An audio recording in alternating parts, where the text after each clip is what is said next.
A Tale Originals presents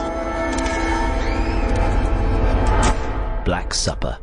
Created by Jens-Peter Sjoberg, creative consultant, TJ Marquis, narrated by Wilfred Duggan, produced by Telltale AB. Prologue. From the Sky Above.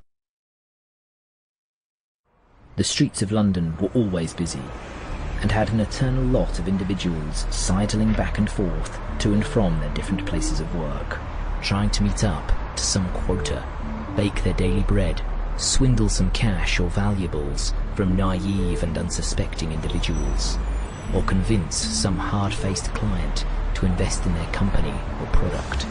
It was a typical big bustling city where the has-beens and the wannabes migrated to and from in order to make something meaningful out of their lives.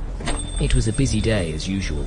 In the corner of the breakfast cafe sat a man in a worn-out and almost threadbare suit, who obviously looked out of place amidst the well-groomed men in suits.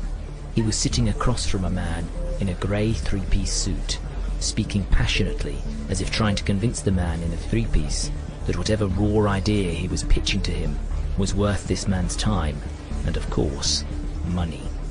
The man in the three-piece looked rather bored, as if he could not be bothered with a tattletale, but had to listen to him as politely as he could, just so that he could steal some fragments of the ideas the man before him was spitting at him. He kept glancing at his watch and spooning his tea, probably waiting for this deciduous torture to end sooner than it actually should.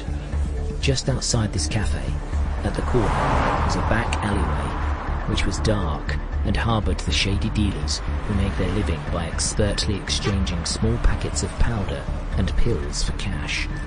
A bump in the shoulder, a handshake, a pat on the chest, an excessive display of running into someone so hard that they drop whatever it is they were holding. All these gestures seemed normal to the unsuspecting individual, but a trained eye would notice the split-second slip and exchange of goods and payments. But if they were not careful enough, they would get hounded by the prying eyes of the patrol cops who were parked a bit farther off from the exchange spot.